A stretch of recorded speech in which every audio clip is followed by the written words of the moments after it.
unfold.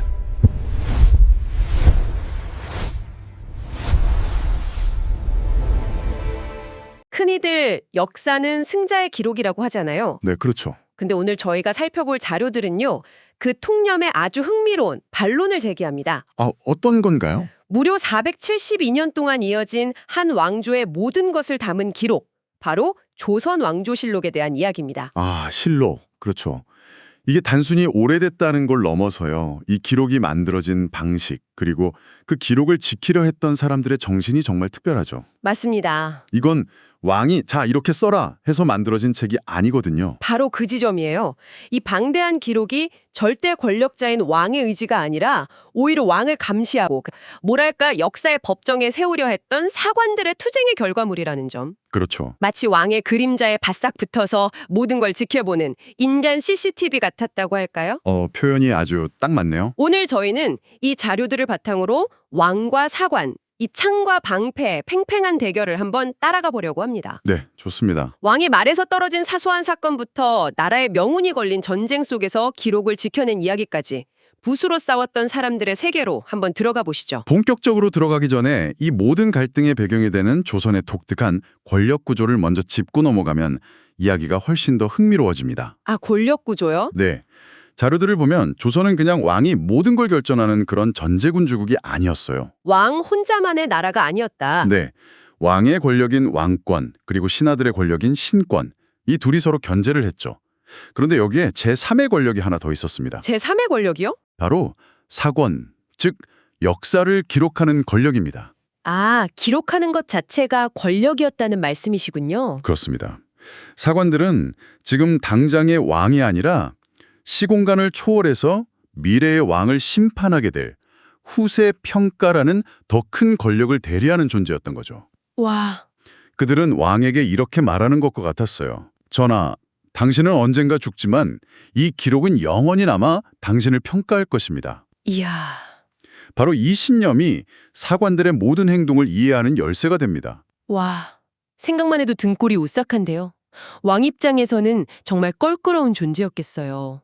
그렇죠. 그럼 대체 어떤 사람들이었길래 그런 막중한 임무를 수행할 수 있었을까요? 자료를 보니까 보통 인물들이 아니더라고요. 네, 맞습니다. 문과에 급제한 엘리트 중에서도 가문 좋아야 하고 학식 뛰어나고 심지어 인품까지 완벽하게 검증된 사람만이 사관이 될 수 있었어요. 맞아요. 품계 자체는 7품에서 9품 사이로 낮았지만 그 위상만큼은 재상들도 함부로 대하지 못했습니다. 왜 그랬을까요? 왕의 모든 것을 기록해야 하니까 그 기록하는 사람 자신에게 티끌만한 흠이라도 있으면 안 됐던 거죠. 예를 들어 조상 중에 영모에 가담했거나 큰 부정부패를 저지른 사람이 있으면 아예 후보 자격조차 박탈당했습니다. 굉장히 엄격했네요. 그런데 이 사관들의 뽑는 방식이 정말 독특합니다. 네, 그렇죠. 보통 관리들은 인사부서인 이주에서 임명하는데 사관은 그게 아니었어요. 기존 사관들이 자기들 후임을 직접 추천하고 검증하는 자천과 민검이라는 제도를 썼다고요. 네네. 잠깐만요. 자기들 후임을 자기들이 직접 뽑았다고요? 네, 맞습니다. 이건 현대 조직에서는 상상도 못할 일이잖아요. 그렇게 하면 오히려 자기들끼리만 똘똘 뭉치는 그런 폐쇄적인 집단이 될 위험은 없었을까요? 정확히 보셨습니다. 그게 바로 이 제도의 핵심이자 또 양날의 검이었습니다. 사관 조직의 독립성을 확보하기 위한 최고의 장치였죠. 처음부터 왕이나 다른 부서의 입김을 원천적으로 차단해서 누구의 눈치도 보지 말라는 의도였습니다. 오직 자기들만의 기준으로 뽑겠다. 네, 물론 그 부작용으로 지적하신 것처럼 굉장히 배타적이고 폐쇄적인 집단이 되기도 했습니다. 그 배타성의 끝을 보여주는 게 바로 면신례라는 혹독한 신고식이었던 것 같아요. 면실례 정말. 자료를 읽는데 제 눈을 의심했습니다.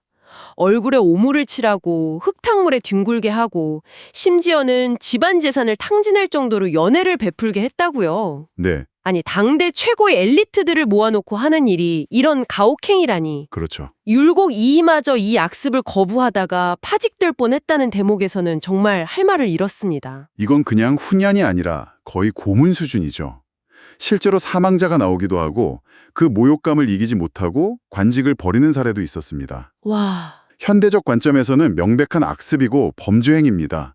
하지만 역설적이게도 당시 사관들은 이걸 정당화했어요. 정당화를요? 어떻게? 왕 앞에서도 꺾이지 않는 담력을 기르고 양반으로서의 자존심을 버리기 위한 훈련이다. 뭐 이런 명분을 내세웠죠. 자존심을 버리기 위해 자존심을 짓밟는다. 라. 정말 비틀린 논리네요. 그렇죠. 이런 극도의 모욕까지 견뎌낸 나 정도는 되어야 절대 권력자인 왕 앞에서도 진실을 쓸 수 있다. 뭐 이런 식의 아, 그들만의 왜곡된 직업윤리 혹은 선민의식이 형성된 겁니다. 사관이라는 집단이 가진 엄청난 자부심의 어두운 이면이라고 할 수 있죠. 그런 자부심으로 똘똘 뭉친 사관과 절대 권력자인 왕의 충돌은 정말 필연적이었겠네요. 네, 자료에서 가장 먼저 눈에 띈 상징적인 사건이 바로 1404년에 있었던 태종의 낙마 사건입니다. 아, 그 유명한 사건이죠. 쿠데타로 왕이 된 철렬군주 태종이 사냥을 나갔다가 그만 말에서 떨어지는 굴욕을 겪습니다. 그리고는 즉시 좌우를 향해 이렇게 명령하죠. 이 일을 사관이 알지 못하게 하라. 물룡사관 지지. 네, 스스로 무예에 능하다고 자부했던 태종으로서는 정말 감추고 싶은 흑역사였을 겁니다. 왕의 위엄에 금이 가는 순간이니까요. 그렇죠. 본능적으로 이건 알려지면 안 된다고 생각했겠죠.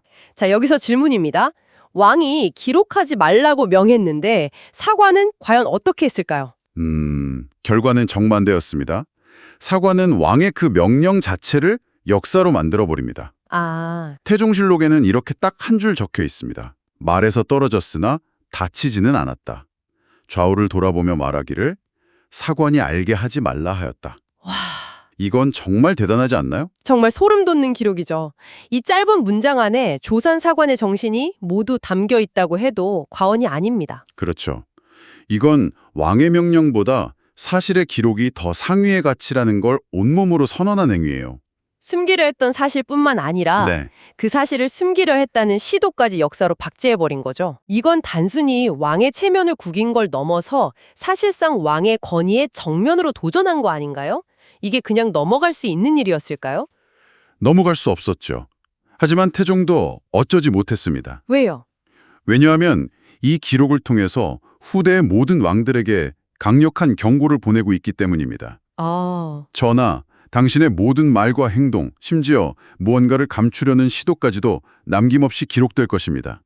그러니 항상 조심하십시오. 이게 바로 사관이 왕권을 견제하는 방식이었던 거죠. 와, 대단하네요. 태종 시대에는 유독 민인생이라는 집요한 사관이 있었다고 하더군요. 아, 네, 민인생. 이 사람은 정말 상상을 초월해요. 왕의 집무실인 편전 문틈으로 몰래 엿듣는 건 기본이고 왕이 사냥 나갈 때 복면까지 쓰고 쫓아갔다고 합니다. 요즘으로 치면 거의 스토킹에 가까운데 본인은 그걸 공적인 임무라고 굳게 믿었던 거죠. 네, 태종이 화가 나서 편전은 내가 쉬는 곳인데 왜 엿듣느냐 하고 내쫓으려 하니까 임금의 거동은 한순간도 기록하지 않을 수 없습니다. 라고 당당하게 맞섰다고 하죠. 이야, 태종 입장에서는 정말 피곤하고 골치 아픈 상대였을 겁니다. 결국 민인생은 귀양을 가게 되지만 그의 행동은 사관의 역할에 대해 다시 생각하게 만드네요. 왕의 사생활까지 쫓아야 했나 싶기도 하고요. 바로 그 지점이 중요합니다. 민인생은 왕의 사적인 대화나 감정 표현이 결국 국정 운영에 영향을 미친다는 본질을 꿰뚫었던 겁니다. 아, 그런 거군요. 왕에게 사생활이란 없으며 왕의 모든 것이 곧 역사라는 원칙을 온몸으로 보여준 거죠. 비록 그는 벌을 받았지만 그의 타협하지 않는 태도는 후배 사관들에게 직필, 즉 진실을 그대로 쓴다는 것, 새 상징으로 길이 남게 됩니다. 태종 같은 군주와의 대립은 어느 정도 이해가 가는데 자료를 보니 의외로 성군으로 불리는 세종대왕과도 갈등이 있었네요. 이건 어떤 이야기인가요? 네, 바로 실록 열람 문제였습니다. 실록을 열람하는 거요? 네, 세종은 우리가 알다시피 엄청난 하구열의 소유자였잖아요. 그렇죠. 선대왕들의 역사를 직접 읽고 교훈을 얻어서 정치를 더 잘하고 싶다는 아주 순수한 의도를 가지고 있었습니다. 의도만 보면 정말 훌륭한데요. 선대왕의 실수를 보고 배우겠다는데 신하들이 반대할 이유가 있었을까요? 하지만 맹사성, 황희 같은 당대 최고의 재상들은 목숨을 걸고 반대합니다. 왜요? 그들의 논리가 아주 명확하고 강력했어요. 전하의 의도가 아무리 선하시다 한들 만약 전하께서 선례를 남기시면 아, 후대 왕들이. 그렇죠. 후대의 왕들도 이를 핑계로 실록을 보려 할 것입니다.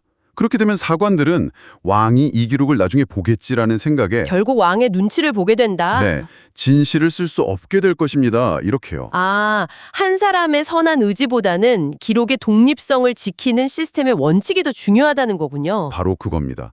세종 개인의 인품을 믿는 게 아니라 누구라도 권력을 잡으면 기록을 왜곡하고 싶은 유혹에 빠질 수 있다는 인간의 본성을 경계한 것이죠. 와, 결국 세종은 신하들의 논리에 승복하고 실록 열람을 포기합니다.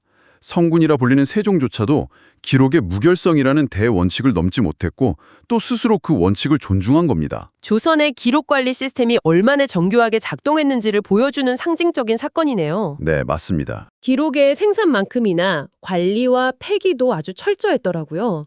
실록 편찬이 끝나면 원본 기록인 사초는 세초라는 의식을 통해 물에 씻어서 글씨를 다 지워버렸다고 해요. 네. 아니 힘들게 쓴 기록들을 전부 강물에 빨래하듯 빨아서 없애버렸다는 거잖아요. 지금 기준으로 보면 엄청난 정보의 손실인데. 그렇죠.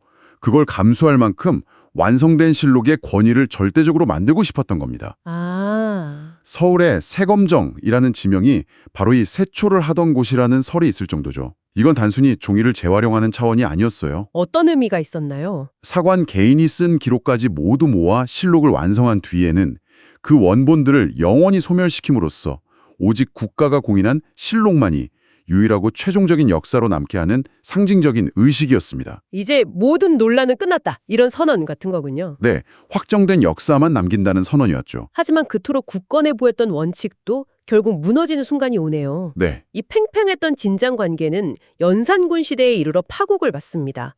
무오사화가 터지면서 모든 게 망가지기 시작하죠. 네, 비극의 시작이었습니다.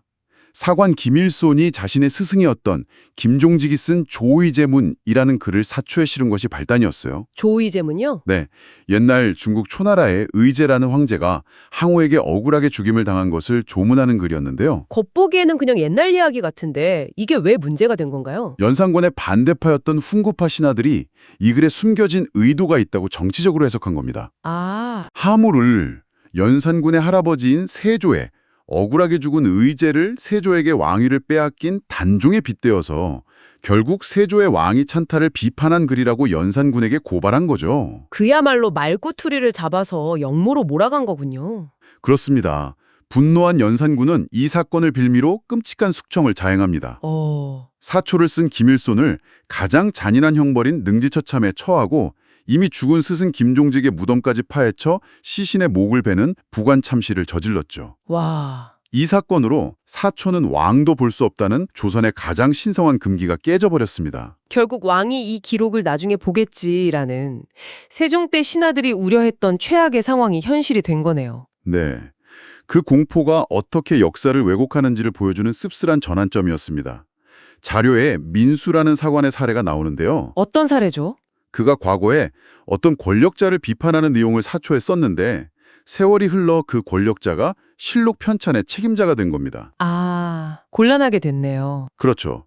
두려움에 휩싸인 민수는 밤에 몰래 사고에 들어가 자기 사초를 훔쳐내서 내용을 고쳐버렸습니다. 결국엔 어떻게 됐나요? 물론 발각되어서 유배를 갔죠. 목숨을 걸고 직피를 지킨 김일손과 공포에 굴복해 스스로 역사를 왜곡한 민수의 사례는 사관이 짊어진 책임과 압박감이 얼마나 무거웠는지를 극명하게 보여줍니다. 개인의 비극을 넘어 이제는 국가적인 위기가 닥칩니다. 시간이 흘러 임진왜란이 터지면서 조선의 모든 것이 불타기 시작했죠. 네, 실록을 보관하던 전국의 사고 4곳 중에서 서울, 충주, 성주 사고가 모두 왜군의 손에 불타버렸습니다. 200년의 역사가 그냥 재가 될 위기에 처한 거죠. 네, 오직 전주사고본의 실록만이 겨우 남아있었습니다. 그야말로 국가의 기억이 통째로 삭제될 절체절명의 순간이었어요. 전주성마저 함락되면 조선이라는 나라의 역사는 거기서 끝나는 거였어요. 그런데 이 절망적인 상황에서 역사를 구한 영웅이 나타납니다. 근데 그들이 고위 관료나 장군이 아니었어요. 오, 자료에 따르면 전라도의 이름 없는 늙은 선비 아내와 손옥록이었습니다. 아, 평범한 선비들이요. 네. 나라의 시스템이 완전히 붕괴된 상황에서 이들이 실록은 나라의 얼과 같다. 이걸 잃으면 나라도 끝이다. 라며 사제를 털어 사람들을 모았다고 해요. 와, 그리고는 실록이 담긴 수십 개의 괴짝을 짊어지고 깊은 내장산으로 피난을 떠납니다. 국가 시스템이 멈췄을 때 민간의 자발적인 역사의식이 그 공백을 메운 거네요. 정말 놀라운 일입니다. 그들의 살투는 무려 370일 동안 이어졌습니다. 1년이 넘게. 네, 1년 넘는 시간 동안 산속 동굴에서 왜군의 추격에 대한 공포와 굶주림, 추위를 견디며 실록을 지켜냈습니다. 정말 대단하네요. 자료에 남은 그들의 일기를 보면 칠흑 같은 어둠 속에서 산짐승 소리에 놀라고 왜군이 쫓아올까봐 밤새 잠 못 이루던 기록이 생생하게 남아있어요. 어후, 비가 와서 기록이 젖을까봐 동굴 안에서도 불을 피우고 햇볕이 나면 괴짝을 열어 끊임없이 기록을 말리고 닦으며 불침번을 섰다고 합니다. 이 이름 없는 영웅들의 헌신 덕분에 전주사거본이 유일하게 살아남을 수 있었고 그렇죠. 그것이 오늘날 우리가 조선왕조실록을 볼 수 있는 기반이 된 겁니다. 와, 국가 시스템이 마비되었을 때 평범한 시민들의 자발적인 헌신이 국가 기록을 구원한 세계적으로도 유례를 찾기 힘든 정말 감동적인 사례죠. 오늘 쭉 살펴본 것처럼 조선의 사관은 단순한 기록자가 아니었네요. 네, 때로는 진실이라는 무기를 들고 권력과 싸웠던 전사였고 때로는 공포에 굴복하는 나약한 인간이기도 했습니다. 태종의 명령마저 기록으로 남긴 그 기계, 목숨과 맞바꾼 김일순의 비극, 그리고 이름도 없이 역사를 짊어졌던 선비들의 헌신까지. 그렇죠. 이 모든 이야기가 합쳐져 조선왕조실록이라는 기록의 무게를 만들고 있는 것 같습니다. 맞습니다. 그리고 이 모든 고난의 경험을 통해서 조선은 기록의 소중함을 다시 한번 뼈저리게 깨닫게 됩니다. 그 결과가 전쟁 후에 실록 보존 시스템을 더욱 강화하는 것으로 나타나죠. 네, 깊은 산속에 새로운 사고들을 짓고 3년에 한 번씩 사고를 열어서 실록을 바람에 말리고 상태를 점검하는 포쇄라는 정교한 의식을 제도화했습니다. 맞아요. 자료를 보면 이게 그냥 책을 말리는 작업이 아니더라고요. 관복을 갖춰 입고 4번 절을 한 뒤에야 괴짝을 여는 아주 신성한 국가적 의식이었습니다. 사관이 알게 하지 말라던 태종의 말이 역사적으로 역사의 가장 유명한 기록으로 남겨진 것처럼 조선왕조실록은 결국 감추려는 권력과 드러내려는 기록자의 끝나지 않는 긴장이 빚어낸 위대한 유산입니다. 그렇죠. 이 투명한 기록을 지키려는 노력이 있었기에 오늘날 우리가 500년 전의 역사를 생생하게 들여다볼 수 있는 것이죠. 결국 모든 것은 기록된다는 사실, 그리고 그 기록을 누군가 보고 있다는 사실 자체가 권력을 견제하는 가장 강력한 힘이 될 수 있다는 거네요. 바로 그겁니다. 그래서 마지막으로 이 질문을 여러분께 던지고 싶습니다. 네. 오늘날 우리는 모든 것이 디지털로 기록되고 또 너무 쉽게 지워지는 세상에 살고 있습니다. 어쩌면 우리 모두가 각자의 역사를 기록하는 사관일지도 모릅니다. 그렇다면 청취자 당신께서는 과연 조선의 사관들처럼 권력이나 주변의 시선에 흔들리지 않고 진실을 기록하고 또 마주할 용기를 가지고 계신가요? 500년 전의 실록은 시대를 넘어 지금 우리에게 이 묵직한 질문을 던지고 있습니다.